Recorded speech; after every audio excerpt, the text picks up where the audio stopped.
नित्य के प्राथमिक क्रम में हम आप सभी लोग चिंतन में हैं।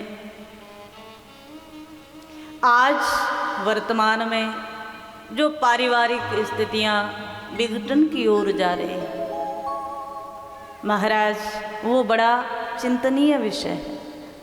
तो श्री राम कथा वो आधार है, श्री राम कथा वो धरातल है जिस पर बैठ करके हम चिंतन कर सकें कि हमारी सामाजिक स्थितियां, हमारी पारिवारिक स्थितियां, टूटते हुए रिश्ते, एक दूसरे के प्रति स्वार्थ बुद्धि, एक दूसरे के प्रति द्वेष बुद्धि समाप्त हो। जो लोग कहते हैं राम राज्य आए, तो राम राज्य कैसे आएगा? राम राज्य का सीधा सीधा तात्पर्य है जब जीवन से स्वार्थ बुद्धि चली जाए, जब जीवन से छल कपट चला जाए, जब जीवन से द्वेष चला जाए, राग द्वेष समाप्त हो जाए और जब प्रेम का प्राकट्य हो, क्योंकि मिले ही न रघुपति बिन अनुरागा, बिना अनुराग के भगवान नहीं मिलते। तो महाराज वो प्रेम राज्य ही राम राज्य है, राम राज्य और कुछ नहीं। राजा तो हजारों हुए हैं, रघुवंश में अकेले ही हजारों राजा हुए, लेकिन कहीं ना कहीं राम राज्य जैसा राज्य न कभी हुआ। अब आगे भविष्य में तो भगवान ही मालिक हैं। क्यों?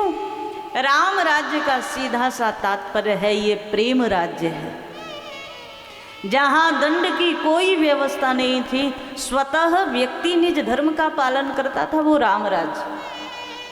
जहां किसी और के अधिकार को छीनने का चिंतन भी किसी के मन में नहीं था, वो राम राज्य था। जहां न्याय व्यवस्था की आवश्यकता ही नहीं थी, वो राम राज्य था। तो महाराज चिंतन करके देखें, राम राज्य तात्पर्य प्रेम का राज्य, राम राज्य का तात्पर्य जीवन से ईर्ष्या द्वेष चला जाए और सब अपने लगने लगे, सारे संबंधों में निर्मलता आ जाए, उसका नाम राम राज्य। और राम राज्य की स्थापना का पूरा श्रेय मानसकार श्री भरत जी महाराज को देते हैं। अयोध्या में थोड़ी सी कटुता आ गई, ध्यान देना, अयोध्या में थोड़ा सा छल कपट प्रारंभ हो गया मंथरा और कैकेयी के माध्यम से।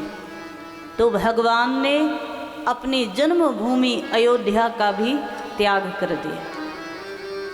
और ये संकेत है, जब जब हमारे मन में मंथरा बैठेगी तब तब भगवान, तब राम राज्य की कल्पना बड़ी दूर चली जाएगी। जब जब हमारे मन में कैकेयी की स्वार्थ बुद्धि आएगी तब महाराज राम राज्य की कल्पना कैसे होगी? लेकिन हाँ, ये जीव है ना, जीव को कुछ देर तक तो ज्ञान रहता है। ये कलियुगी जीव है ना, जैसे कलियुगी जीव के जीवन में ज्ञान तो आता है, सत्य का दर्शन तो होता है, लेकिन महाराज थोड़ी देर बाद फिर वो भूल भी जाता है। ऐसे में हम आप सबको आवश्यकता है भरत रूपी पात्र की। हमारे हृदय में मंथरा ना बैठ जाए, हमारे हृदय में भरत का प्रवेश हो, तभी जीवन में ये जो बिगड़ रहे हैं उन रिश्तों को, उन परिवारों को हम संभाल सकते हैं। श्री भरत और श्री भगवान राम जी का प्रेम अद्भुत है।